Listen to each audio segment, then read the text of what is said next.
football fans. This is the ESPN LA USC Trojan Media Network. Presented by Pechanga Resort Casino. Ready for some football? And here we go.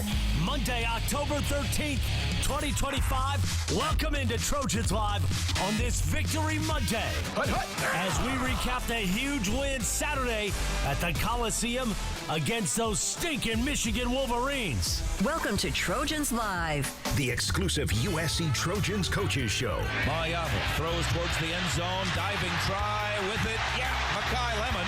Why not? Who else? Makai Lemon with a touchdown, and USC takes the lead. How many guys were guarding him there? 3? Great catch. What a throw by Mayava, and the Trojans are back in front. We will talk to head coach Lincoln Riley, plus USC GM Chad Bowden, and of course, more talk all over our USC Trojans football team. This is Trojans Live on this Victory Monday. Trojans Live is presented by Monster Energy. Monster Energy. Unleash the beast. How do you do? The exclusive USC Trojans Coaches Show. Behind the scenes insights and breaking news from the student athletes who play for the Cardinal and Gold. Live from Los Angeles. Now from Heritage Hall with Keely Eure and the legend John Jackson Jr. and the All-American Shaun Cody. Here is your host, Jordan Moore.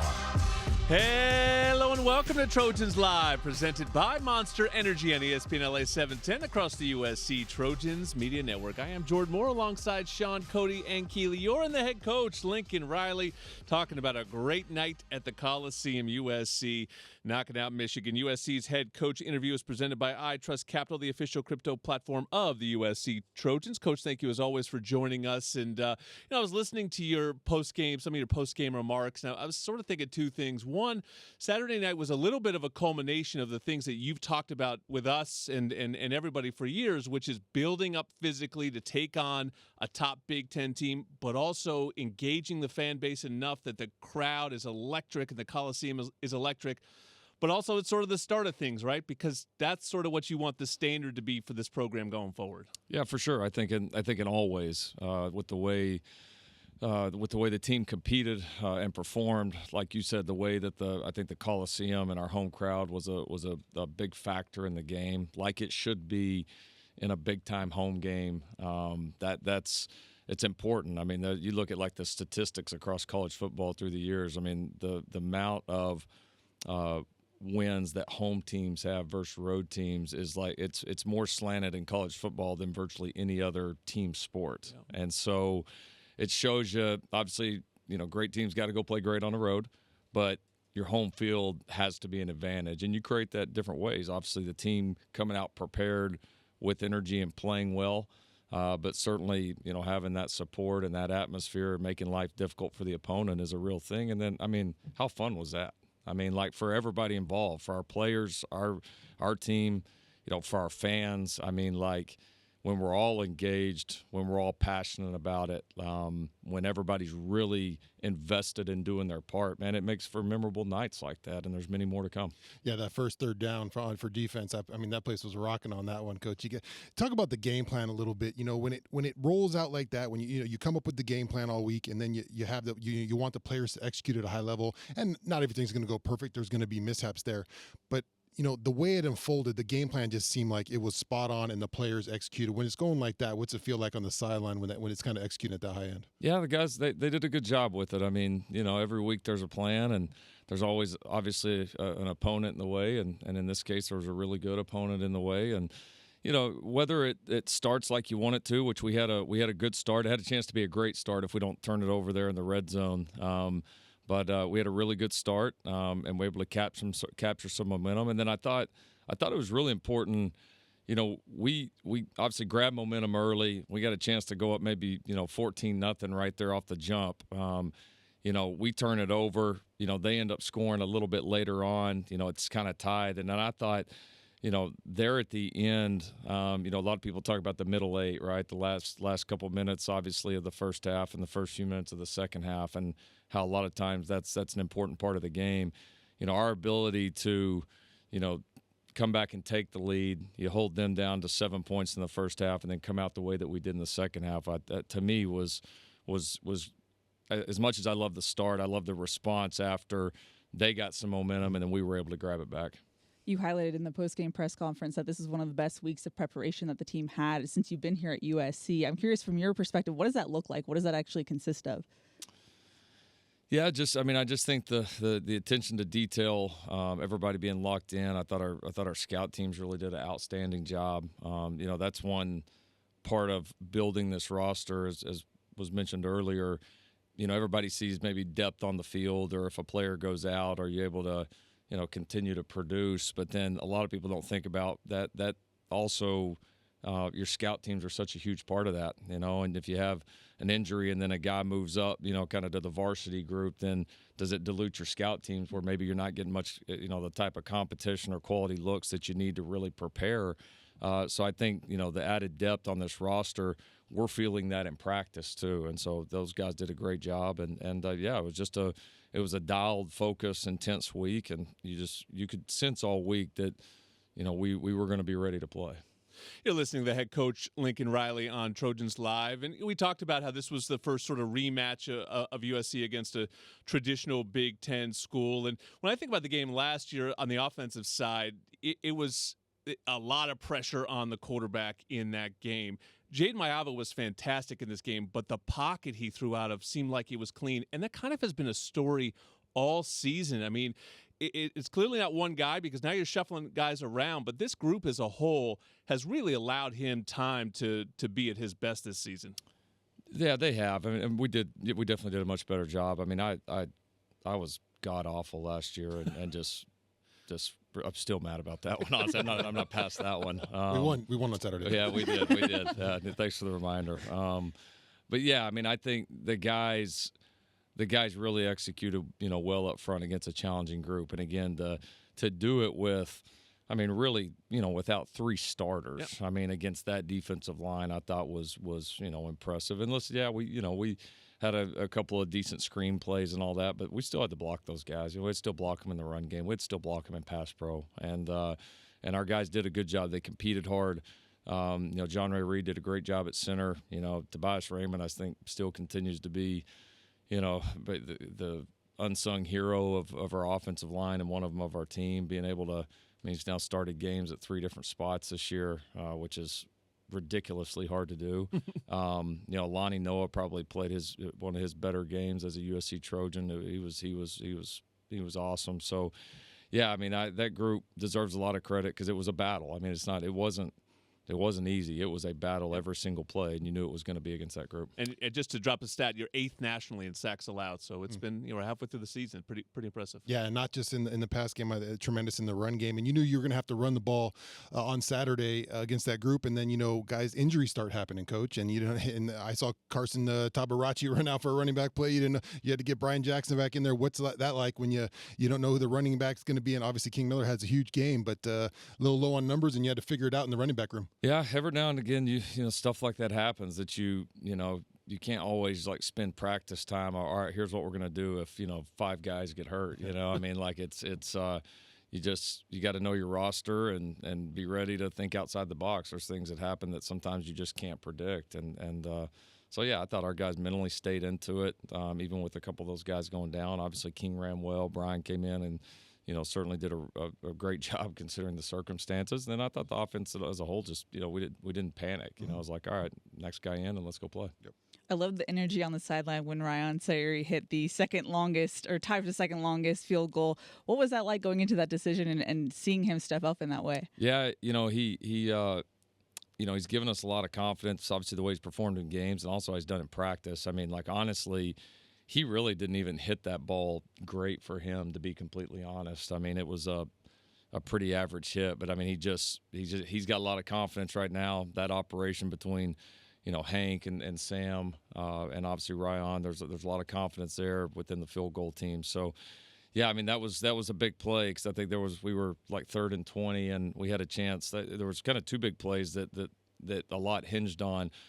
we had the 3rd and 20. We were able to get it up in range, and Ryan knocks it through. And then on the flip side, they have a tremendous kicker, and so there was another scenario early on in the game where we got a sack that pushed them out of field goal range, where the guys been really, really good from that range. Had it just been like an incompletion, so we were able to flip that into 6 points for us and nothing for them, which was huge. We talked to King Miller in the post-game show. It seems like a kid who grew up here locally and just loved USC. We talk about the power of USC sometimes. This is we keep calling him a walk-on, and he is. He doesn't seem like a normal walk-on. It seems like a little bit of a power of USC thing where maybe he probably could have gone some other places, and he just really wanted to come here. Is that the situation? I kind of need more on how this walk-on is running away from a Michigan defense. This is not just some kid you brought in off the street, it doesn't seem No, he's a heck of a player. Yeah. He was actually one of the first, him and his brother, Kalen, who's obviously a walk-on O-lineman for us. Neither one of them for long. But I and a couple other coaches saw them pretty quickly after I got the job here out recruiting and just kind of kept our eye on them. We liked them. We weren't at the point we were going to offer them, but just kind of kept an eye on them, and nothing shook through. And, we was able to work out for those guys to enter the program that way. But, no, they're great kids, come from a tremendous family. They're both really good players. They're both impacting our team already, obviously now, and they're both going to have the opportunity to do it more and more as time goes through. So, no, that was a total steal for us, to be completely honest. I mean, they are – in a place where sometimes getting great walk-ons here has its challenges. Being able to get those guys in that come in and contribute and are going to become really, kind of pillars of your team, certainly in the future. I mean, it's a huge win for us. You tipped us off. We have the clip from the August 25th show of you saying, that guy's just X Factor. Watch out for King Miller. He's leading us in yards per carry in fall camp. Well, his yards per carry is pretty good out there in the Big Ten as well. All right, we got another big one coming up. USC Notre Dame on Saturday, 4:30 out here in the Pacific time zone. Trojan Tailgate Show will go on at 2:30. Game is on NBC. Ready to take it to the next level? Unleash the beast this college tailgate season with Monster Energy. Tear into the can of the meanest energy drink on the planet. Monster Energy. Unleash the Beast. And Trojans Live is sponsored by Pechanga Resort Casino, a proud partner of USC football. Talk about the Irish and USC next on Trojans Live. Hey, Trojan fans, did you know the Ralph's app gives you easy access to weekly sales and personalized coupons, and you can earn fuel points too? Check out the app today and save while you cheer us on to another great season. Ralph's, proud partner of USC Athletics, and Stone IPA has inspired a generation of brewers and beer lovers. Made in Southern California, Stone Brewing's first anniversary ale continues to be today's iconic West Coast style IPA. Crisp, light-bodied, and packed with hoppy flavor, located at fine.stonebrewing.com. Jordan Moore, Shaun Cody, Keely, Eure, and the head coach Lincoln Riley getting you set now for USC versus Notre Dame. This used to be a very different kind of trip. Now it's logistically kind of like another Big Ten trip. We're flying out to the middle of the country, but it's not a Big Ten game. This is USC versus Notre Dame. What stands out to you, from this matchup, coming into this season? Yeah, I mean, I think, we're both – there's obviously some similarities when you have an opponent that, you've played here obviously for multiple years. And so, there's some similarities with us and some similarities with them. But also in this day and age, as your rosters evolve and, coaching changes happen and all of that, I mean, there's definitely some differences, I think, to both teams. So, no, they've got a good football team. They're definitely playing well offensively right now. Quarterback's doing a nice job. Different style of quarterback than obviously what they played with last year. But they've got a good group around them, a lot of really good skill around them. Defensively, doing a lot of really good things. I mean, I think it's they've been really stout against the run. Just continue to make plays in the back end like you normally see on tape coming into this game. So, and then they've got a couple of guys in the return game that have done a really good job. So, yeah, it's a good football team. I mean, it'll be two good teams going at it. It'll be a fun night, fun challenge, and I mean, obviously one that's we always look forward to. Coach, I'm interested in the physicality piece of the football team on Saturday. You play an Illinois team, and you guys were able to run the ball successfully against them, but defensively looked like they were able to move you guys around a little bit. You get a bye week, and the approach has got to be physicality. And on Saturday, you basically wear down predominantly or one of the usual physical teams in this conference, and just body blow after body blow, and by the end of the game, you guys are kind of running wreck shop, and then defensively just slowing down their run game all day. What is that physical piece like? I mean, you as a coach, you can just tell, hey, we got to be more physical, but there's got to be something more to that ratcheted up physicality. Yeah, I mean, I think it's physicality, but it's got to be in sync. Guys got to be playing, off of one another.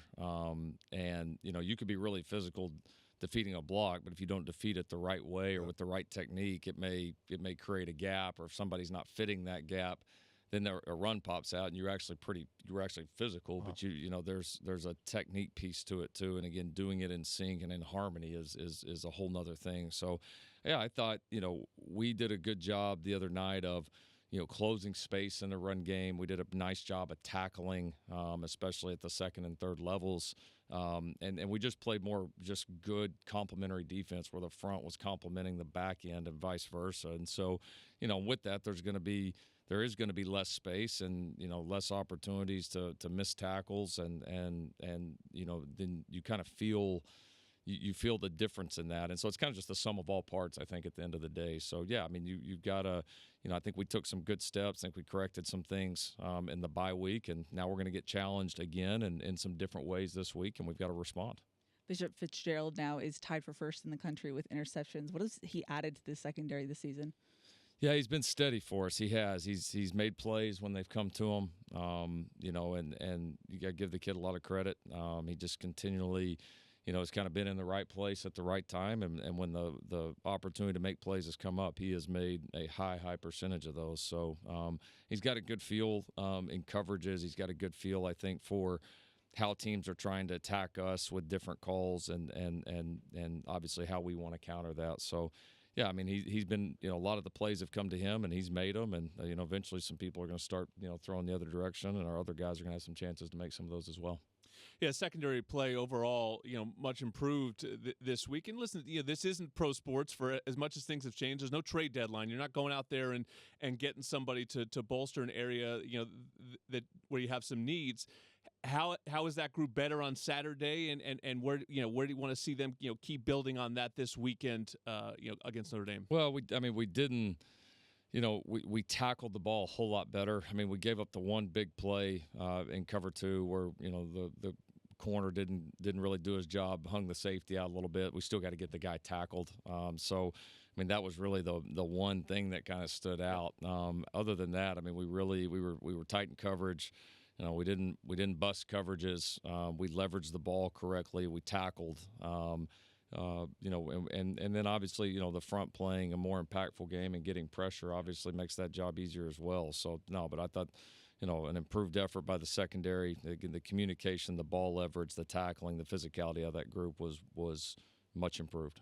Coach, if I'm a recruit on Saturday and I'm sitting in the Coliseum watching USC and they're recruiting me, it might be tough for me to not sign on the dotted line that day. What was the response from the recruits that were in the house? I mean, I'm sure you got to talk to them a little bit after a game like that. The way you guys played, the setting. I mean, it all kind of aligned on Saturday. Yeah, it was pretty awesome. We had a great group there. A lot of guys that have already committed and decided to be USC Trojans, and then plenty more that'll have that opportunity, here in the future. And so, yeah, it was cool to see all those guys together experiencing that. And I think those guys talking about, seeing kind of what it is now and thinking more about what it can be and their opportunities when they get here. So I think there was definitely a buzz and excitement. We had breakfast with a lot of those guys Sunday morning over on campus, and those guys were just, you could still feel the energy. So, yeah, I mean, that's an atmosphere like that in the Coliseum is pretty tough to beat.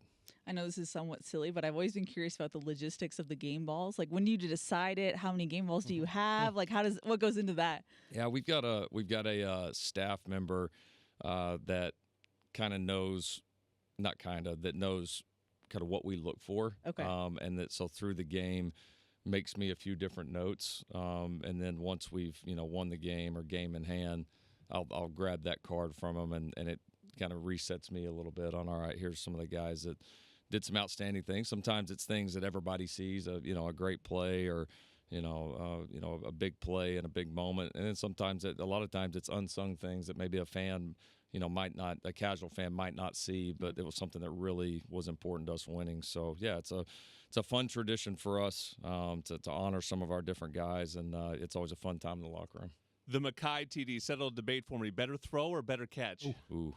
Yeah, pretty good on both. But, Yeah. I mean, elite throw, probably better catch. Yeah, I was right in front of it. I could not believe he came down and held on to the ball. I was not surprised he grabbed it, but to hold on to it on impact, incredible. Well, great performance by the Trojans. Another one due up on Saturday. USC versus Notre Dame, another game that doesn't really need an introduction, but we'll still give you 2 hours of pregame coverage starting at 2:30 with the Trojan Tailgate Show. Thanks so much for Coach, the USC football GM, Chad Bowden. He's next on Trojans Live. Once again, here's your host, Jordan Moore. But on Trojans and Fly On with ONT, Ontario International Airport is a proud sponsor of our USC Trojans. Visit SoCalSoEasy.com to start planning your next vacation today. And don't wait until game time to plan for retirement. Open your free iTrust Capital account today and get your crypto IRA. iTrust Capital is the official cryptocurrency platform of the USC Trojans. Jordan Moore, Shaun Cody, Keely, Eure, and Chad Bowden, USC football general manager, joins us again. Great to have you, Chad, on Trojans Live.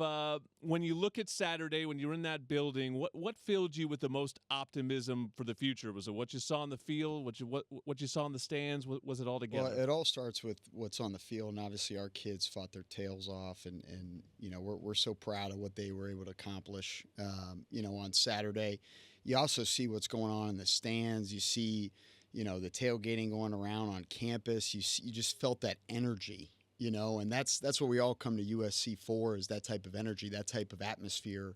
That was an elite atmosphere, and they truly affected the game. And I'm so proud, to be a part of this university, to be a part of this program, to be a part of the Trojan family. You see the fans in the stands waving the Win the Air towels. Yep. Like, that was unbelievable. That was a playoff atmosphere.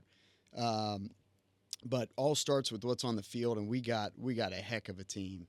We really do. We got a heck of a team, and just really proud of what the boys were able to accomplish. Chad, talk about your game day a little bit. Like, what are you doing? I'm sure you got to watch. You want to watch the game. You got there's recruits in. There's all kinds of atmosphere you got to deal with. What's your game day experience like? Yeah. So last week we had a couple of official visitors. So went over and had breakfast over at the Strand House in Manhattan Beach. That's not a bad spot. Nice start to the day. Yeah, not a bad spot. And then went over to back to campus. We had about 100 visitors here. It was a heck of a list. We had about 27 of our 32 commits were on campus. Very proud of that, and they were able to see a really great game. And then obviously was up in the booth for the game, and was able to watch. Take it in from, up there. I don't know if you guys know this. You can see the Hollywood sign. You can see downtown L.A., and you get to watch the Trojans beat up on Michigan. It was pretty cool. You talk about being part of the Trojan family. You've also met a lot of the Trojan family since you've been here, kissing babies, doing all that. What's been it like meeting the Trojan family? They are everything, to this program. And, the way I see it, in this new era, it's going to take everyone for us to win it. And it's going to take every staff member. It doesn't matter whether you're the head coach or you are a GA, or a front office member or the nutritionist or the janitor. It does not matter. Or the radio color analyst. Or the radio color analyst. It's going to take everybody for us to, win the new era. And you look at our fans, you look at our alumni, our donors, our former players, the type of support that we need right now, it's there. We got new scholarships, coming up in the next couple of years. We have a brand new building, the Bloom building. We have a brand new facility for our players and staff, which is going to give us an edge in everything. We have a championship roster now, and we're going to continue to add on to it. And it's going to take everything. It's going to take everything, everybody in this program, to continue to have that type of support that we've had, and I'm just so proud to be a part of it. You're listening to Chad Bowden, USC football general manager on Trojans Live, and you mentioned it. The towels look fantastic. They all say "Win the Era" on them together. You just launched the "Win the Era Together" campaign. You sort of just laid out kind of what that means to you practically day to day. What does it mean for you the next year as we enter this era of rev share, as we open this facility? What are the strategic goals of the football program right now, and how the Trojan family is a part of it? Well, it all starts with our players. And for our players to have the best facilities, to have the best day-to-day, that's where, a lot of the stuff I do is obviously behind the scenes. Yep. But to me, that's the most important thing, is taking care of our players and making sure we have the best competitive advantage in the country.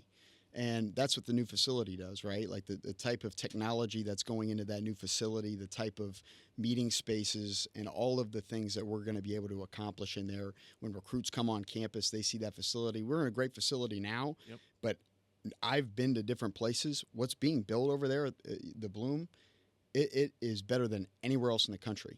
And it's going to give us such a great recruiting advantage. It's going to give us and our players the best advantage for them to do what they're supposed to do on the field. It's everything. The new scholarships were able to increase our roster to give us more depth, which is something that's going to be critical, because when you play in a 16 to 17 game season, which I've seen, you have to have the proper depth, to get to that moment. It's everything, and I can't express how we need everybody, whether you're a fan, alumni, donor, former player, current member on the staff. It's going to take all of us to win this era, of college football. And I feel very confident, which is why I came here, that we're going to.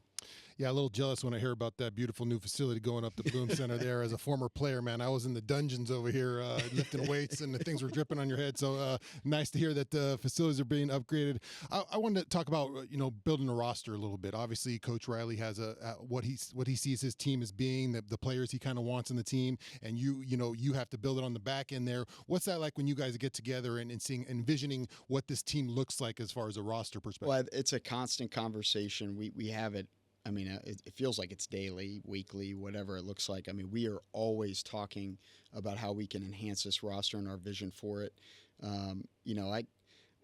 What's going on, for the future. We have recruits coming in. We're excited. We feel like we're on par with where we want this program and place to be for years to come. But we're also so focused on what it is right now and how we can help this roster, whether it's on special teams or other units, be the best it can be. And those conversations have been great. We work really hard we work really well together. And I'm very, very excited for the direction of this place. The people that we're bringing in, we both want competitive, tough players. That is what we want this to be. Obviously, when USC was winning championships, that's what it stood for. There aren't. We're as tough as anybody. We could play against anybody in the country. It doesn't matter what logo or where you're from, Midwest, blue blood. We don't care what it is. We're just as tough as anybody in the country. We have guys on our current roster that already have the makeup of that. We just want to add on to it.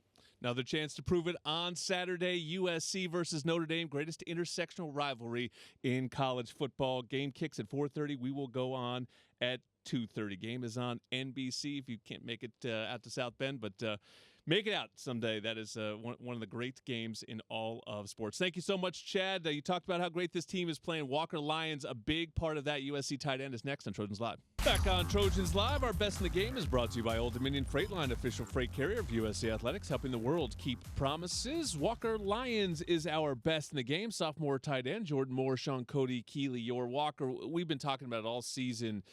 We came into the season wondering sort of who the third guy would be in this passing game. We knew Mackay, we knew Jacoby, and then it was sort of a question mark after that. And I remember Cody Kessler early on saying, I think it's going to be the tight ends. It has been the tight ends. Boy, you and Lake have just been fantastic. Did you guys know coming into this season how much you guys would be counted on and dependent on, particularly in the pass game? Yeah. I mean, first off, thanks for having me. It's super cool, but I think going into the season, we had like an idea just from the off season, and I think you kind of establish your identity as a team early in the off season, from January all the way until fall camp. And I think that whole time we kind of established early on that, we were going to be a bigger part of the offense than we were last year. We were going to make more plays, and we kind of had that mindset throughout the off season through workouts. And so I don't think we're surprised, and I think it just kind of shows the work that we've put in the last, however many months.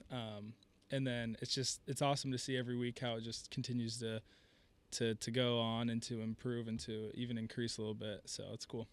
Talk about catching balls in the seams, man. You guys have been awesome in the seams so far this year, but also what comes with that is taking some big shots, man. You guys have also, I've seen you guys after the game sometimes. You guys you and Lake look, you guys have taken some hits after those games. Yeah, I mean, it's part of the deal playing tight end. You got to be physical, and we talk about that a lot in our room, having that mindset, having that mentality that, you know, we're going to be more physical, we're going to be stronger, we're going to go up and make those plays. And then it's just kind of like a mentality and like a mindset we've really adopted and tried to like just enforce within our group as tight ends.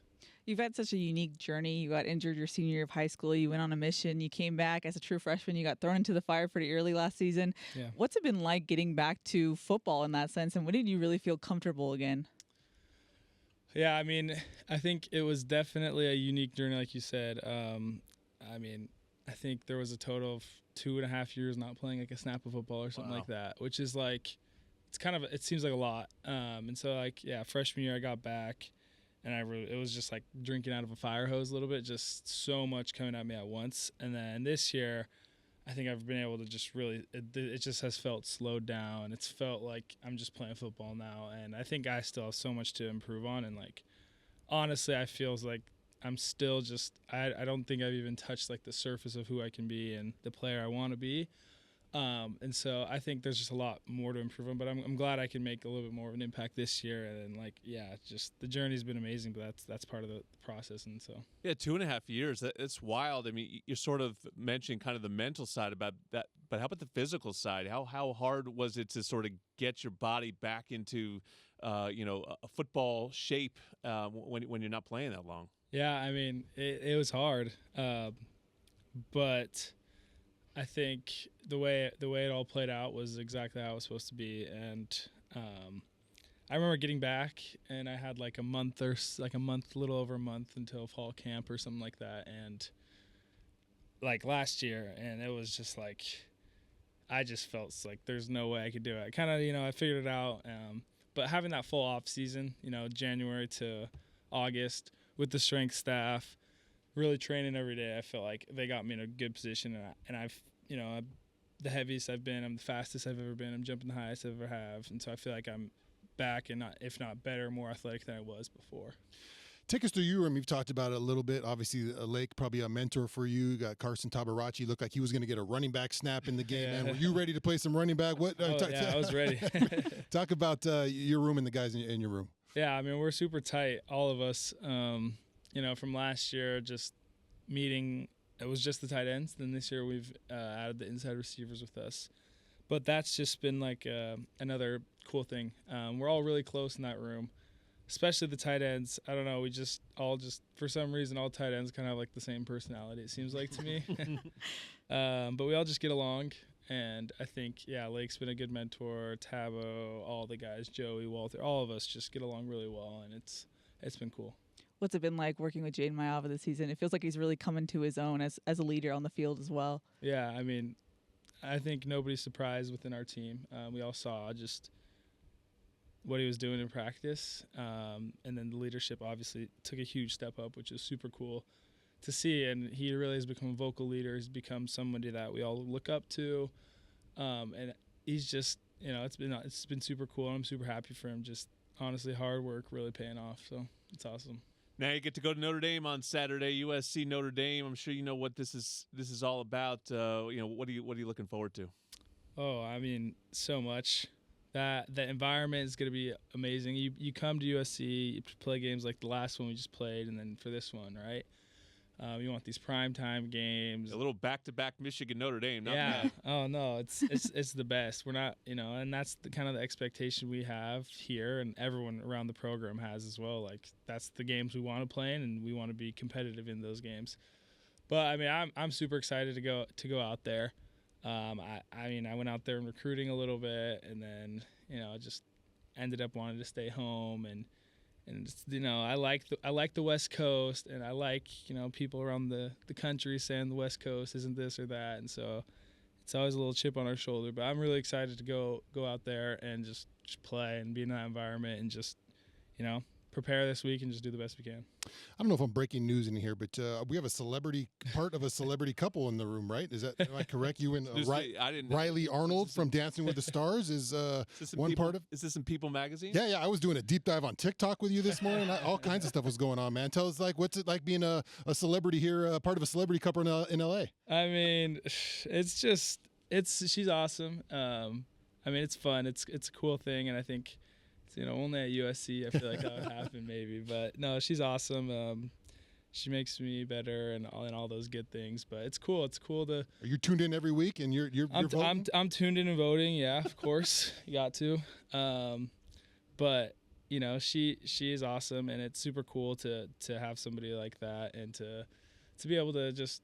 She understands my lifestyle, I understand her lifestyle, so it goes well, it meshes well, but she's awesome. Well, you're killing it, man. I don't know about Shaun's gossip column, but if you want the inside scoop on this game and all things Trojans, be sure to sign up for the 3 Torches presented by Smart & Final. It's a free newsletter that hits your email inbox 3 times a week with game info, player insights, and more. Go to usctrojans.com/3torches and sign up. Monster Energy, the official drink partner of USC, tearing into Canada's meanest energy drink on the planet. Monster Energy, unleash the beast. Thank you, Walker Lyons. We're going to get into this game next. USC versus Notre Dame. It's our Football Roundtable coming up on Trojans Live.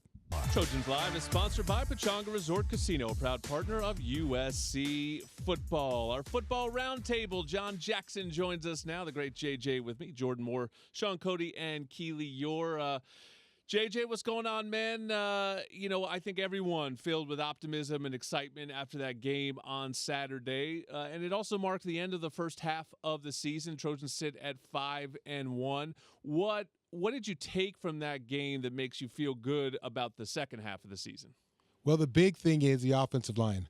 I mean, Michigan is supposed to be the bully. They're supposed to be able to run the ball. We took it right to them with a freshman walk-on running back. I mean, it's just been an unbelievable week, and Lincoln Riley's calls. I was amazed at how much he started the game throwing the ball. I mean, it felt like 10 consecutive passes to start the game. He spread the ball around and got Mayava his confidence, and once that happened, it was just all Trojans the rest of the way. Yeah, ended up with more runs than passes too. So he flipped it as the game went on and set a tone early. And the thing about that offensive line is it can get better, guys, because in theory, hopefully Elijah Page comes back at some point. And we thought it would just be a huge loss not having him out there. We talked about how great Tobias Raymond's been, but in general, that group has been fantastic. Yeah, I just love the play calling. I thought the sequencing of plays, you see the same look on defense. You see the GT, which is the guard and tackle, are pulling, and then you get the ball to Mackay, and then you wonder why it opens up like a highway for King Miller as they run the same play, and everyone's going to Mackay, and then King Miller's free to run right open. So I mean, as much as we give Lincoln Riley so much credit for his play calling, it's on the next level. When he's dialed in like that, he was in the zone and just calling. It just seemed like this right play after play. It's a thing of beauty to watch. I wonder, was it scripted? Because it didn't look like it was. It was beautiful to watch from an offensive standpoint, and the receivers are getting the ball. I had a problem with Blake when he walked out. With Walker. Sorry. Yeah, with Walker, I had a problem with him because I said, you do not get used to getting hits as a receiver.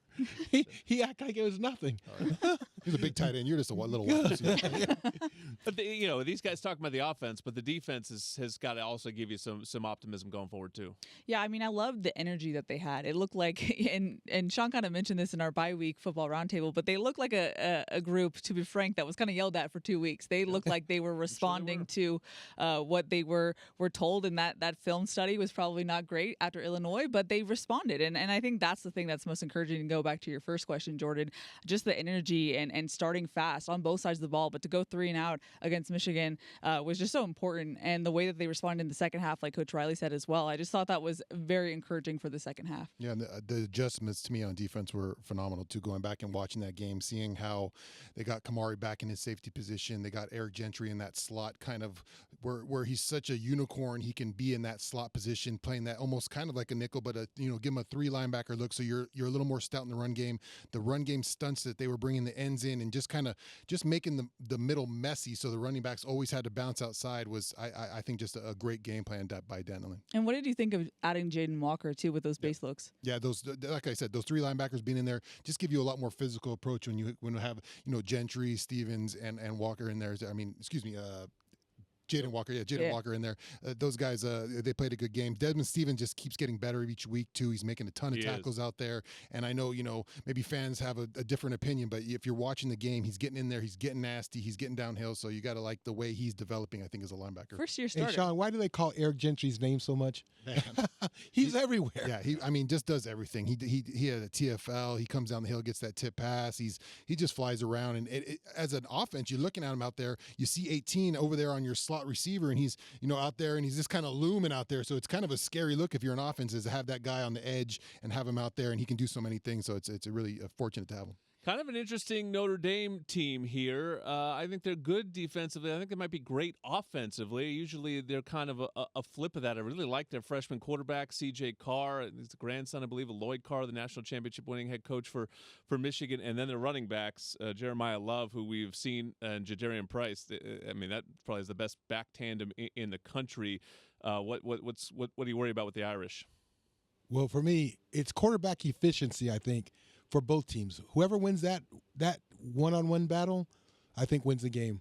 I think that Jaden has been. I mean, Lincoln has been making the reads easy for him. Yeah. With his play calling and the efficiency with the run game. So the run game combined with the play calling has been really the key offensively. I love it. So I think the Trojans take the same game plan to this game, and we'll be all right. Yeah, I think it's a tougher challenge. You have a quarterback that I think can be a little more efficient than Underwood, who's still developing a little bit. CJ obviously a freshman, but they're using him well. He's getting the ball. He's really efficient with getting his receivers the ball. So it's not just the run game you got to focus on. They're pretty balanced attack. So it's definitely another step and challenge. He's seventh nationally in passer rating and the only freshman at near the top of that list. So impressive player. We will see him in person on Saturday. We got one more segment to go of Trojans Live. One final segment of Trojans Live. Jordan Moore, Shaun Cody, Keely, or John Jackson, all my favorite people here. Recapping that Michigan game, I just realized I forgot to do a fresh over-under because I was too busy researching how much I enjoyed the over-unders we did Saturday. So I will throw that out as the topic to wrap up that Michigan game. But here are the ones we threw out on Saturday. They kind of all hit, just so people know. The over-under was 30 attempts for Jade Mayava. He ended up at 32. Okay. But 32 throws to 36 passes. That we didn't sort of get this question to Lincoln, but the offensive balance was fantastic on Saturday. Exactly, and that's what kept the Michigan defense off track all day. They looked just confused after a while. And then King Miller, oh my. We'll stay with King Miller. 6.2 yards per carry USC was at. The over-under we set at 4, so they went way over, and I think that shows the dominance of that performance against that Michigan defense. Yeah, and it's like I said, it's the way you use Mekhi Lemon in this offense for Lincoln Riley is not just a playmaker. You give him the ball in the screens and stuff, but use him as a decoy a lot. So I mean, that's just the way they're using him is fantastic. And to your point, I think maybe you said Mekhi Lemon would go under 120 yards because you thought he would get a lot of attention. One of you guys was talking about that, and he did. He goes under 93. Obviously was incredibly impactful, but what you've talked about is how impactful he can be as a receiver. He doesn't necessarily have to catch the ball. His gravity, it's taking up so much of the defensive game plan. Yeah, as you know, my dad was a running back coach here back in the day, and he used to tell the running backs, run through the hole, not to the hole, and that's exactly what King did. And 3 sacks hit the over. I think I set the over under at 2.5 sacks for USC. Loved the way the pass rush finished the game. Seemed like Michigan kind of wanted out of there at the end of the game. It was not like tack on, sloppy at the end. It was USC defense dominant to the whistle. And then the last one was holding Justice Haynes under his number. And obviously he got hurt in that game, so he was at 51 yards. That'll do it for us on Trojans Live. Beat the Irish is next. Fight on.